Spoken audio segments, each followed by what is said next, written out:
Porbanda, Sudama Puri, about the great Sudama Vipra and his experience of visiting Krishna in Dwarka. It's a very exemplary story. Lots of things to learn from it. And let's dive in. But first of all, we'll start with the prayers. Krishna, Krishna, Krishna, Krishna, Krishna, Krishna, Krishna, Hey. Krishna, Krishna, Krishna, Krishna, Krishna, Krishna, Krishna, Hey. Rama Raghava, Rama Raghava. No. Raghava. Krishna, Krishna, Krishna, Krishna Rakshamam. Okay, sorry. Krishna, Krishna, Krishna, Krishna, Krishna, Krishna, Rakshamam. Krishna, Krishna, Krishna, Krishna, Krishna, Krishna, Pahimam. Rama Raghav, Rama Raghav, Rama Raghav, Rakshamam. Krishna Keshava, Krishna Keshava, Krishna Keshava, Ahimam. Ahimam. Very nice. So don't forget, this, the third line is Rakshamam, and the fourth line is Pahimam, and the fifth line is Rama Raghava. Speaking of that, Rama Raghava, let's phone up Rama Raghava himself, Charnaravinda. Oh, but his phone's not working. Let's try him again. Switched off, okay. Fair enough. So let's kick off with this fantastic story of Krishna and the great Sudama Vipra. Okay. Haribol, chapter 80, the meeting of Lord Krishna with Sudama Brahmana. King Parikshit was hearing the narrations of the pastime of Lord Krishna and Lord Balram from Sukdev Goswami. These pastimes are all transcendently pleasurable to hear. And Maharaj Parikshit addressed Sukdev Goswami as follows. My dear Lord, the Supreme Personality of Godhead, Krishna is the bestower of both liberation and love of God simultaneously. Anyone who becomes a devotee of the Lord automatically attains liberation without having to make a separate attempt. Because the Lord is unlimited, his pastimes and activities for creating, maintaining, and destroying the whole cosmic manifestations are also limited. I therefore wish to hear about other pastimes of his which you may not have described as yet. My dear Master, the conditional souls within the material world are frustrated by searching out the pleasure of happiness derived from sense gratification. Such desires for material enjoyment are always piercing the hearts of conditional souls. But I am actually experiencing how the transcendental topics of Lord Krishna's pastimes can relieve one from being affected by such material activities of sense gratification. I think that no intelligent person can reject this method of hearing the transcendental pastimes of the Lord again and again. Simply by hearing, one can remain always steeped in transcendental pleasure. Thus, one will not be attracted by material sense gratification. That's a lovely opening statement there by Shukadev Goswami.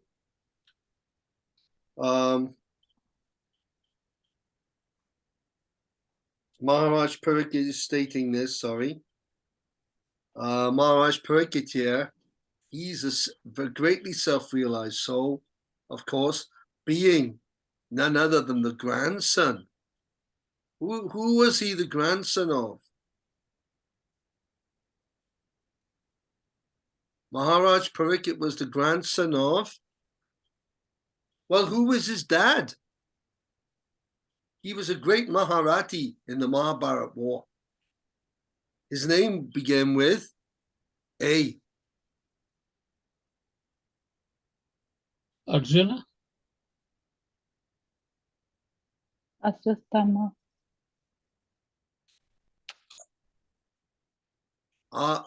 Alex, it's all on, and his name isn't Alex, by the way. It's all on you. His second letter is B.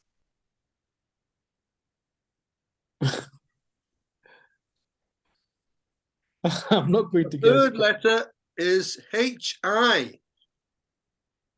Abhimanyu. Oh, give her a clap.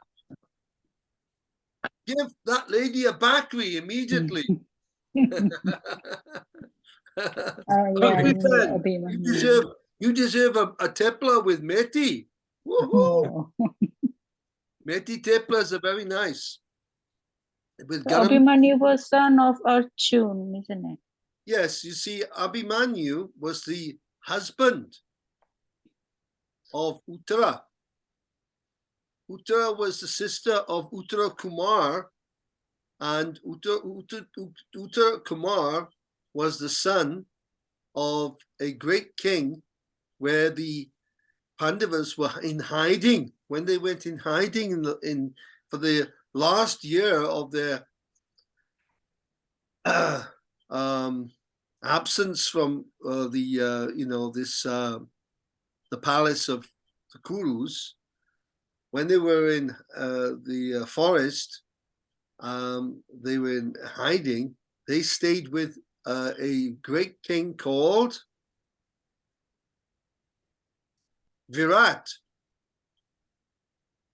Maharaj Virat, and his son was called Uttara Kumar, and his sister was called Uttara. And Arjuna, when they went into the last year and they took on different identities, Arjuna accepted the curse of Urvasi. When he went to heaven, Swarg, to visit his father, Urvasi, the head of all the Apsaras and one of the very older Apsaras, Urvasi fell in love with Arjuna. And of course, Urvasi was like his mother. She was an elderly lady. So Arjuna called her mother. And she was very offended. Now, when we call Lady Mataji, maybe people outside of ISKCON, if they see us calling young ladies Mataji, they think, well, she's not your Mataji. She's your Ben. She's like your sister. But in ISKCON, we're trained to see all the ladies as our mother. Matrivat Paradareshu. This is mentioned by Chanakya Pandit in his Niti Shastras. Niti Shastra. Try to see all ladies as your mother. Just like the great Hanuman. He always saw Sita as his mother and would always just look at the feet of Sita. Because if we see the face of a beautiful woman, the problem is we don't see her as a mother anymore.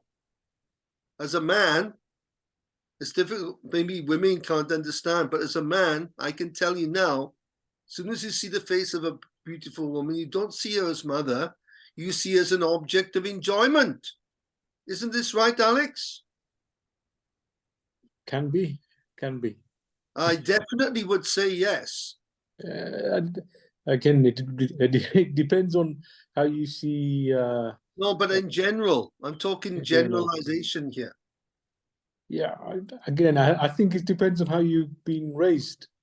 Well, that's what I'm saying. In general, people Yeah, aren't raised. People are not raised in general with very good training like that. You see. Yeah. Objectively, I can say now in my country, in Wales, the men are not like that. They're down the pub. Yeah. And they'll see even an elderly woman and try to chat her up. You see, this is the thing. Oh, where's Janaki? Hare Krishna. Hari Bol. Hare Krishna. So anyway, this is very nice. A nice opening here. So we've learned now that we're opening the chapter of Krishna meeting Sudama Brahmin. And Maharaj Pariksit made a very nice statement. And of course, we've just discovered now that Maharaj Pariksit is the son of. Who's he the son of? Abhimanyu. Abhimanyu. who is the son of Arjuna. Arjuna. Arjuna. Abhimanyu was married to Uttara Kumari, and she was the daughter of Maharaj Virat. And this is a whole story there. So let's see what happens next now. Let's go to Archana. Hare Krishna. In this statement, Maharaja Pariksit has used two important words, Vishana and Vishesajnana. Okay, Vishana and Vishesajnana. Visheshagya. Visheshagya. Okay, yeah. Vishana means morose, materialistic people invent many ways and means to become fully satisfied, but actually they remain morose. The point may be raised that sometimes transcendentalists also remain morose. Pariksit Maharaja, however, has used the word Visheshagna. There are two kinds of transcendentalists, namely the impersonalist and the personalist. Visheshagna refer to the personalists who are interested in transcendental variegatedness. The devotee becomes jubilant by hearing the description of the personal activities of the Supreme Lord, whereas the impersonalists, who are actually more attracted by an impersonal feature of the Lord, are only superficially attracted by the Lord's personal activities. As such, in spite of coming in contact with the pastime of the Lord, the impersonalists do not fully realize the benefit of the derived, and thus they become just as morose as the materialistic do in pursuing their fruitive activities. Sorry, I didn't really understand very well. So what it is here is that the Visheshagya, this is important that we remember this name, Visheshagya.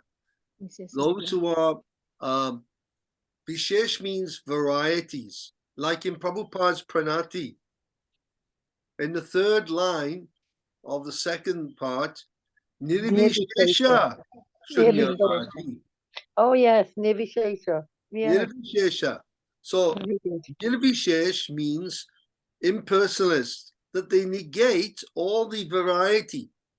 Nirvishesh. When you see a Mayavadi or an impersonalist, that they're also transcendentalists. They also, if you see a Mayavadi sannyasi, an impersonalist sannyasi, we also offer our respectful obeisances to them. They're sannyasis. Chaitanya Mahaprabhu himself, he took sannyas from an impersonalist sannyasi. Keshava Bharati, they were impersonalists, you see. But he did that in order to capture the Mayavadis. That was his tacticianship was brilliant. He took sannyas in the Shankaracharya, you could say, from the Shankaracharya sannyasi. He took a diksha, Nam Diksha, from Ishwara Puri, from the Brahma Gaudiya or the Brahma Sampradaya, from Madhavendra Puri's line. But he took sannyas from Keshava Bharati, and he didn't keep Shika, Chaitanya Mahaprabhu. And he won the respect of the sannyasis, of the Mayavadis, and in that way they would listen to him, and he converted them. This is the story in the Chaitanya Charitamrita, called the liberation or the conversion of Prakashananda Saraswati in Banarasi, in Benares. This is a very nice leela, how Chaitanya Mahaprabhu converted all the Mayavadi sannyasis to personalism. But in this case, you see, the impersonalists, they will recite Bhagavatam, they will hear Krishna Leela, but they will also enjoy it, but they won't be able to get the supreme taste, because ultimately they think, oh, this is very nice story. But ultimately, Bhagwan is Brahman. Ultimately, everything is Brahman in the ultimate sense. So this is very nice. It's very blissful to hear, because these are liberated souls. They'll say that Krishna is Brahman realized. Krishna himself is Brahman realized. He's realized Brahman, that he is Brahman. And, so they bring Krishna down to the low level. So this is the problem. They bring Krishna down to a lower level. And therefore we say Mayavadi Krishna Aparadi. This is what Chaitanya Mahaprabhu taught. Mayavadi Krishna Aparadi. Can we all recite that, please? Mayavadi Krishna Aparadi. Aparadi. Aparadi. Aparadi isn't it means someone committed Offense. Aparadi. yeah. So because they're Mayavadi, they demote Krishna. Ultimately, they'll demote Krishna to just being someone who's Brahman realized. Like, you can be like Krishna, they'll say. They'll say, once you become Brahman realized, you also become like Krishna, and you can have a Rasa Leela. This is their ideas, their philosophy, because they don't believe or don't accept that there's anything higher than Brahman. This is their problem. Therefore, they are offensive to Krishna. So those are the Mayavadis. Is that all right, Archana? Yeah, thank you, Prabhuji. So Vishesh means variegatedness, varieties, and there's material variety and there's spiritual variety. So the material variety is a perverted reflection of spiritual, the real variety. There's the mirror reflection, and then there's the person. Now, if you try to put food into your mouth by putting it in the mirror, you won't taste nothing. It's like you're there, you can see yourself, but if you put the food into the mirror, there's no contact.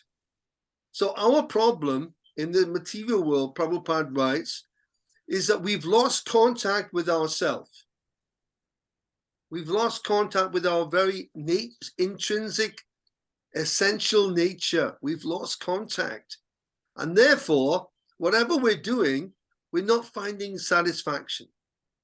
But when we become Krishna conscious, then the food that we eat, offered to Krishna, is very satisfying. Now, you can have the same food, don't offer it to Krishna, just eat it straight out of the pan, and it'll taste the same, but you won't be satisfied. Because there's something else in that food, and it's called Krishna consciousness. It's very subtle. And Krishna consciousness is like the air. The air passing through things is very subtle. And when the air is sweet, it's very, very nice aroma. When the air is foul, you want to go away from the place. So Krishna consciousness is as subtle as the air, actually more. So that's a little point on that for you to understand. Is that okay, Archana? Yeah? Okay, Alex, next one, Prabhu. Prabhu, can I ask a question? Prabhuji, go ahead. Yeah, okay. So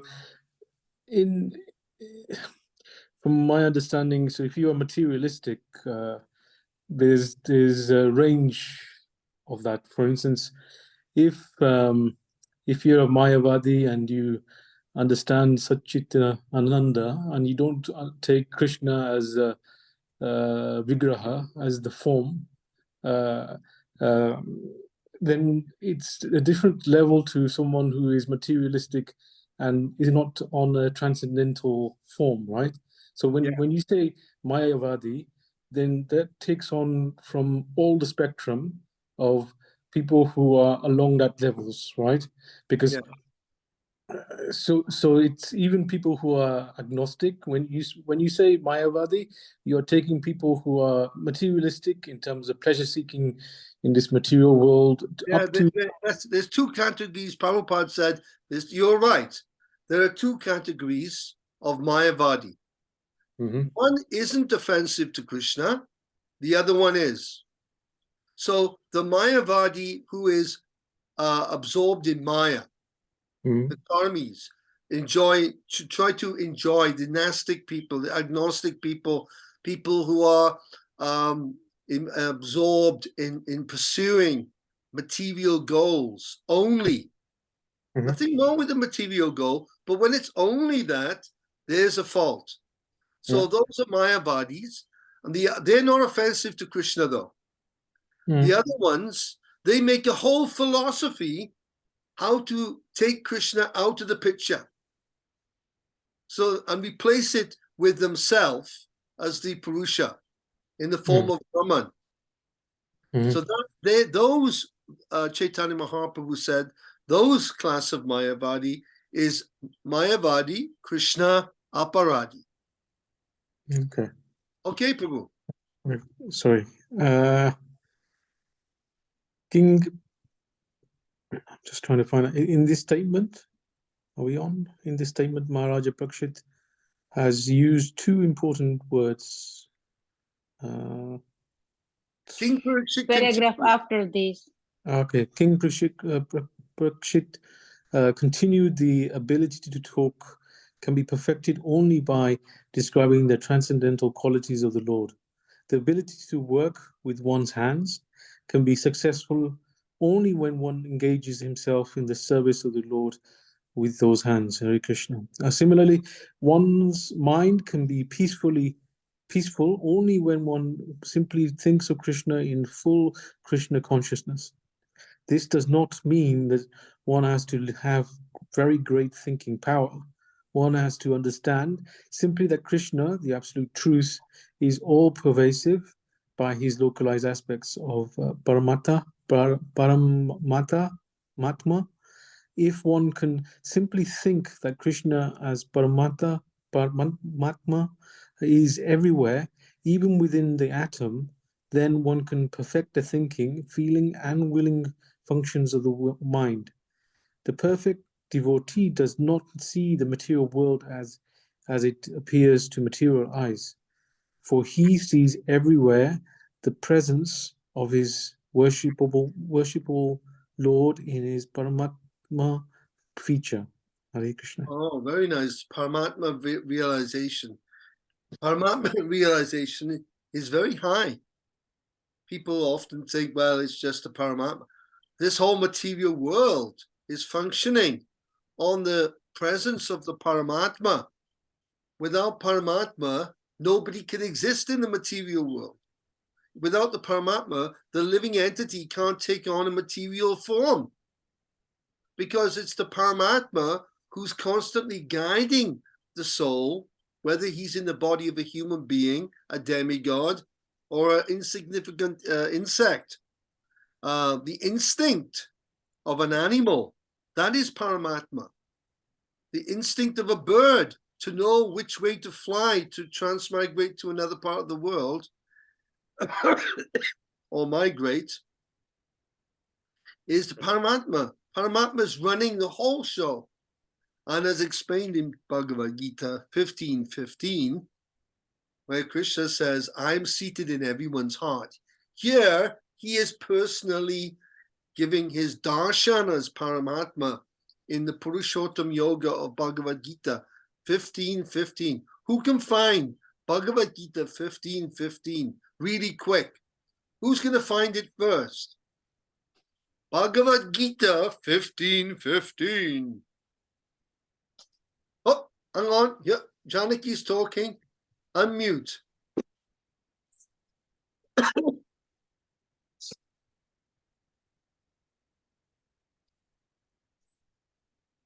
Okay. Unmute. There we go.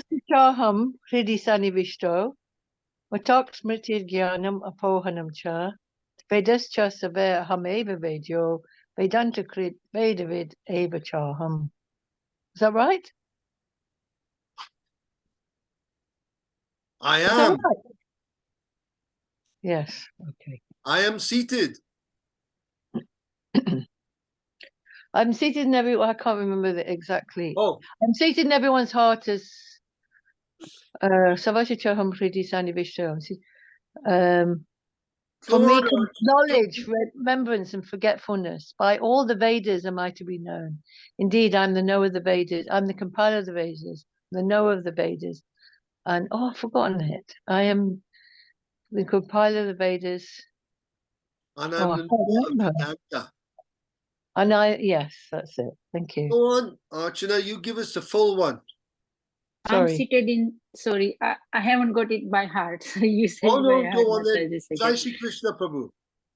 I'm seated in the heart of all living beings, and from all me come memory, knowledge, as well as forgetfulness. I alone am to be known by all Vedas, am the author of the Vedas and the knower of the meaning of the Vedas. Yes, that's not Prabhupada's No, translation. it's Is it not. no problem? not. Sorry. But it's okay. It's Similar. 80%. 80%. Go on, Alex. I am seated in everyone's heart, and from me come remembrance, knowledge, and forgetfulness. By all the Vedas, I am the known indeed. I am the compiler of the Vedanta, and I am the knower of the Vedas. Okay, so this is the translation. And Mhm. Krishna in this particular verse, and in 1861, which is Ishvara Sarva Bhutanam Hrideshe Junatishtati, Krishna is telling you exactly where he resides as Paramatma, in the region of the heart. It's explained in the Chaitanya Charitamrita that in the human body, as a human being, a fully grown human being, the Paramatma is roughly about 8 inches high. There we are. It goes into detail to tell you how big he is. Wow. It's shorter. Quite big, eh? In the case of Archana, say a shorter lady, maybe he's about 6.5 to 7, but he's comparatively about 8 inches there, and he is residing with the sleeping living entity who is dreaming. So many activities he is dreaming and acting out in the dream life of this material world. And in the dream, he gets lost, as we've explained. You can get into a dream and dream that you're dreaming, then you dream that you're dreaming that you're dreaming. Then you can dream and go so deep into the dream that you're lost. This is our position now. We're so caught up in this knot, Hrida Granti. Granti means a knot of karma, that we're lost in this dream world. And we've lost who we are. We've forgotten completely who we really are. We've forgotten our identity. We've forgotten our real life. And now we are totally absorbed in this dreamlike world. And we're suffering. Because in the dreamlike world, there's karma and vikarma, and there's reactions to karma, and therefore we have heaven and we have hell, and we have all the miseries and so-called happiness that goes along with this material existence. So we're trying to get out of this dream by the process of Krishna consciousness. This is the whole idea, is to somehow gradually awaken, gradually by the process of hearing Krishna Katha. And this Krishna book is the most effective way to get out of this dreamlike world. It's so blissful and happy. Okay, now I was going to ask Janaki to read, but she is unfortunately gone off. So she's back. Okay, Janaki, it's your turn to read. Go ahead. Go ahead, Janaki. I'm sorry, I got lost there. So I've just come back on again. Where did we get to? Therefore, in the neophyte stage, Oh, lost Prabhu. Maharaj Purikit is speaking here. Therefore, in the neophyte stage, Fourth paragraph. Oh, lost. It's the fourth paragraph down. 1, 2, Say the 3, 4. It says Maharaj continued by saying that. Oh, we've said that, haven't we? it's the next one. On hearing these statements. No, I think Janki Mataji Oh, is wait a right. minute, Maharaja. I've got it. Therefore, in the neophyte stage, yes, in the Yeah. intermediate stage or in the fully advanced perfected stage, one can make the function of the head perfect by bowing down before the Lord or his representative. Similarly, one can perfect the function of the eyes by seeing the Lord and his representative. In this way, everyone can elevate the functions of the different parts of his body to the highest perfectional stage simply by engaging them in the service of the Lord or his representative. If one is able to do nothing more, he can simply bow down before the Lord and his representative and drink the Charanamrita, the water which has washed the lotus feet of the Lord or his devotee. That's lovely. So this is basically here we are engaging our senses here, hearing, tasting, seeing, etc. By engaging in hearing and doing these things, we purify the senses. So that's explained in the Nectar of Devotion very nicely. Atatsi Krishna Namadi Nabhaved Rayam Indriyai.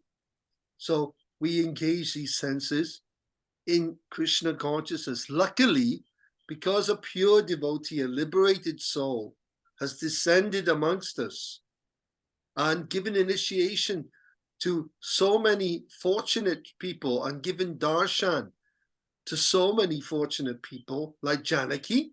Janaki took initiation from, when did you get Diksha from Prabhupada? 76. So lucky you are to get Diksha from his divine grace and to see him at the manor and different places and to hear him.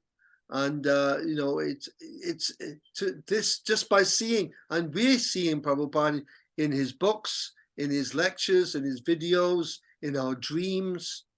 We see Prabhupada coming to us and instructing us in dreams. And there's a book called Prabhupada Now. And 5 of my dreams of Prabhupada are in that book, actually.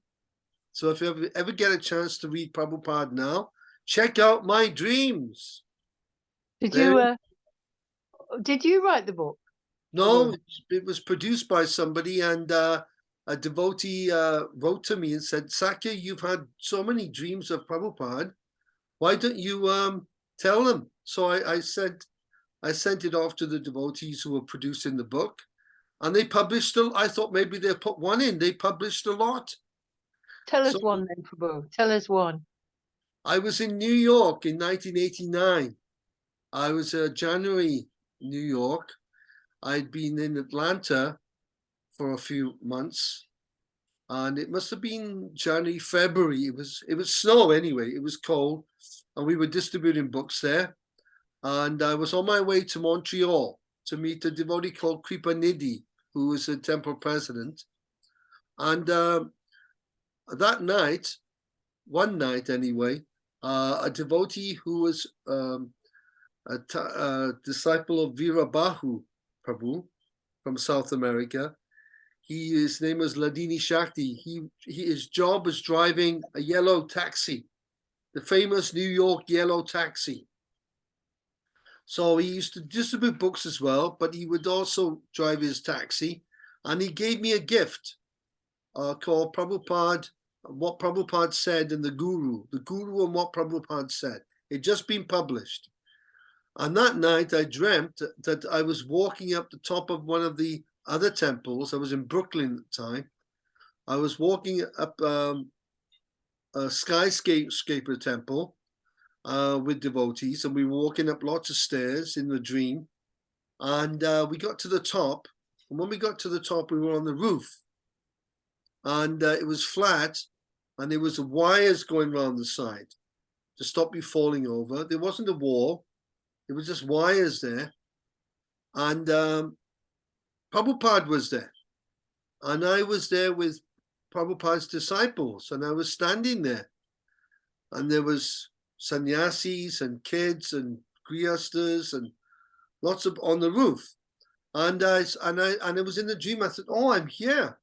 And I said, "Oh, I'm in New York, and I'm dreaming that I'm in New York." So that was something that was surprised me in the dream. So then Prabhupada suddenly turned around and he was facing me. And then I asked him a question. I said, "Srila Prabhupada, what will happen to all your disciples who are imitating you?" Oh. And I don't know why I said it, because it wasn't like I was thinking about it or even aware of it, because I'm not Prabhupada's Diksha disciple to ask that question or to understand it. But it came somewhere deep inside me, the question. But Prabhupada didn't say anything. He just took his cane. He had his cane with him, and he took it and he raised it up in the air, and he walked to the side of the building, and he put the cane over the side. And as he did that, everyone looked over, and we all saw way down, 20 stories, 30 stories, right the way down, all the little people on the street there, and cars. And he said, they will all fall down. Oh. That was a dream I had of Prabhupada in New York. Mm. And I woke up for Mangalati. Oh. Oh, it's powerful. It was Powerful dream. because I wasn't on any crusade or any. Mm. I'd been reading Satsut Maharaj's book, The Disciple, Guru and Disciple, which is a compendium of quotes from Prabhupada's books about the Guru. So I was into the Guru Tattva, because I was on my second Guru, leaving it at the time. So my faith had been shattered a little bit, Yeah. to put it mildly. Yes, yes, yes. Putting it very mildly, that is. I was so I realized I've got to take responsibility and find out myself what is a guru, what is a disciple, and what this is all about. Mm. And then that question came out. That's in the book. Mm. There's other ones as well. I want to hear more next time. But look up the book online. You may be able to get it on a Kindle. I got mine on Kindle. The Guru on what Prabhupada said. No, the Prabhupada Now. You can look it up. Just a moment. Just a moment there. Let me try to find it for you.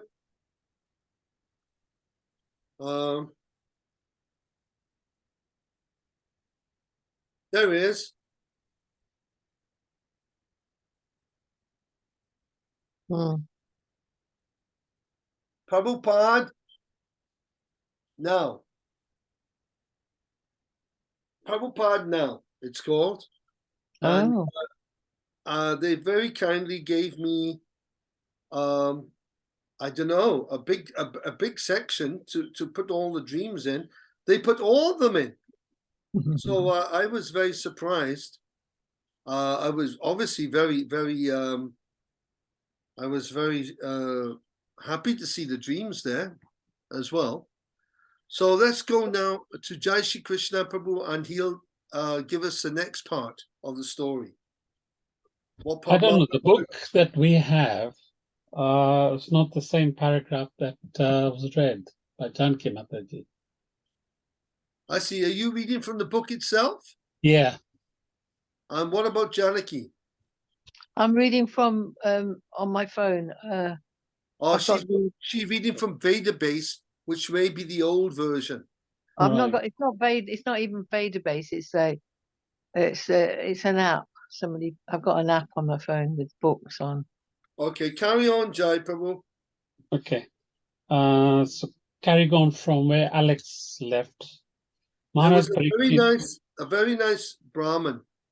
Okay. Maharaj Parikshit continued by saying that the function of the ear can be perfected simply by engagements in hearing the transcendental activities of the Lord. And the function of the head can be fully utilized when the head is engaged in bowing down before the Lord and his representative. I think we've passed that actually, Have we? haven't we? I finished on with this bit. He can simply bow down before the Lord and his representative, drink the Charanamrita, the water which has washed the lotus feet of the Lord.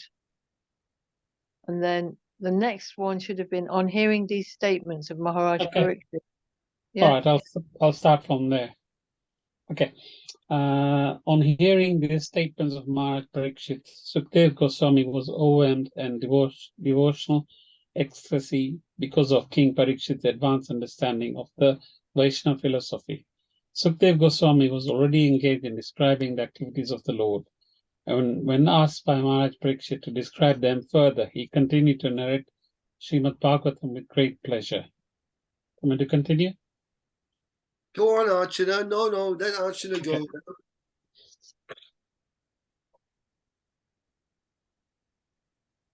So there was a very nice Brahmana, friend of Lord Krishna. As a perfect Brahmana, he was very elevated in transcendental knowledge, and because of his advanced knowledge, he was not at all attached to material enjoyment. Therefore, he was very peaceful and had achieved supreme control over his senses. This means that the Brahmana was a perfect devotee, because unless one is perfect devotee, he cannot achieve the highest standard of knowledge. It is stated in the Bhagavad Gita that a person who has come to the perfection of knowledge surrender unto the supreme personality of Godhead. In other words, any person who has surrendered his life for the service of the Supreme Personality of Godhead has come to the point of perfection, perfect knowledge. The result of perfect knowledge is that one becomes detached from the materialistic way of life. This detachment means complete control of the senses, which are always attracted by material enjoyment. The senses of the devotee become purified, and in that stage, the senses are engaged in the service of the Lord. That is the complete field of devotional service.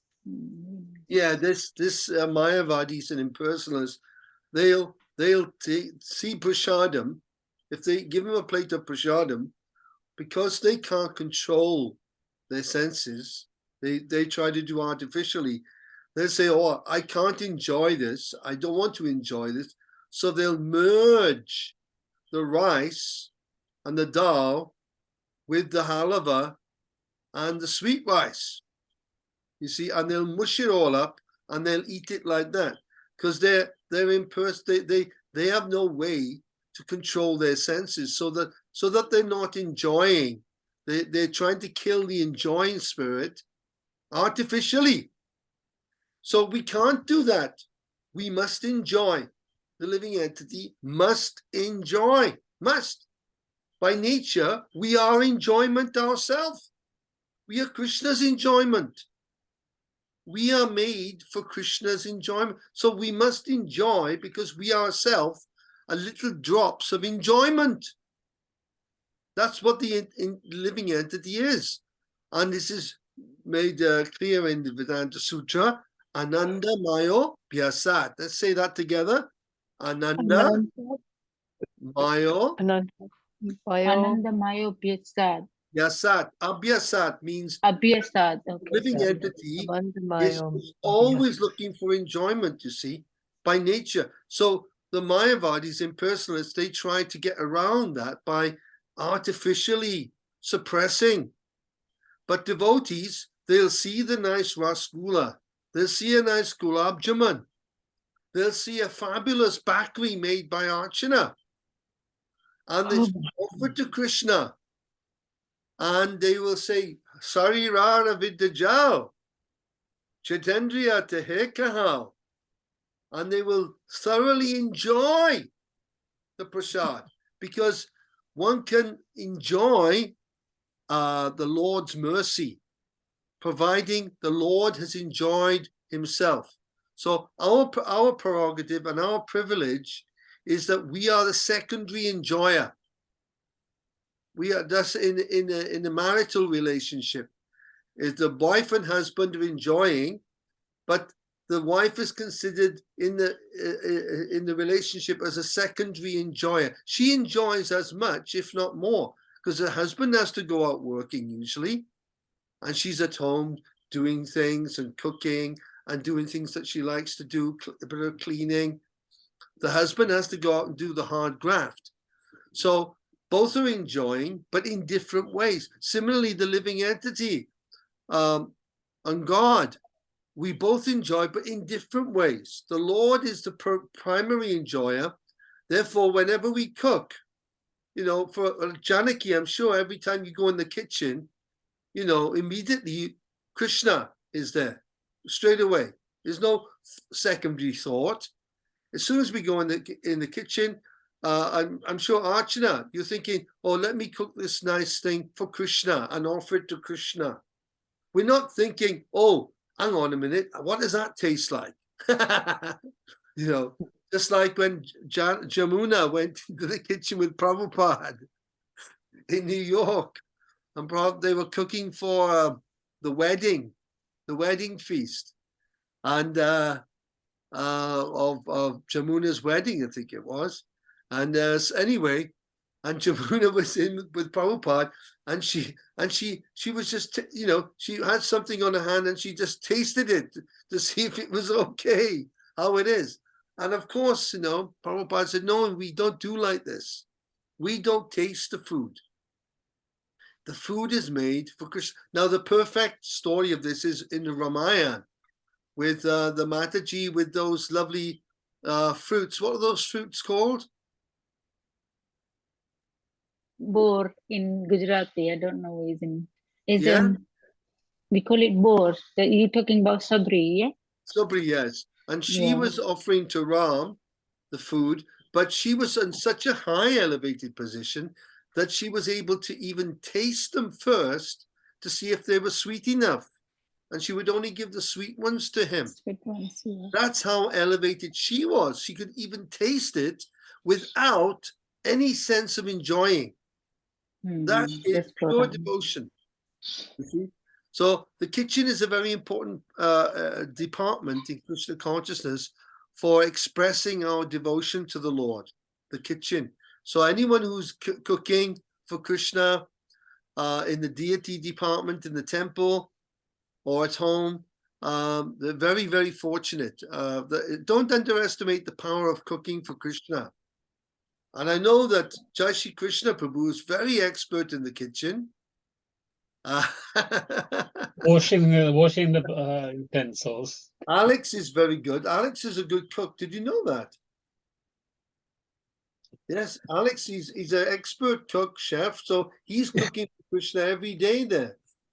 Yeah, I would love to cook for everybody there on the call. Well, maybe one day we'll all be together on a little trip to India or something. And you can be nominated as the chef of the day. I'll be happy to be the cook, not the chef. Okay, so let's carry on then. Alex, you carry on with the next part, Prabhu. Although the Brahmana friend of Lord Krishna was a householder, he was not busy accumulating wealth for very comfortable living. Therefore, he was satisfied by the income which automatically came to him according to his destiny. This is the sign of a perfect knowledge. Hare Krishna. A man in perfect knowledge knows that one cannot be happier than he is destined to be. Hare Krishna. In this material world, everyone is destined to suffer a certain amount of distress and enjoy a certain amount of happiness.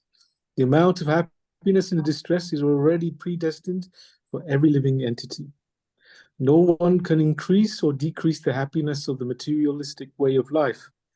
The Brahmana therefore did not exert himself for more material happiness. Instead, he used his time for advancement of Krishna consciousness. Hare Krishna.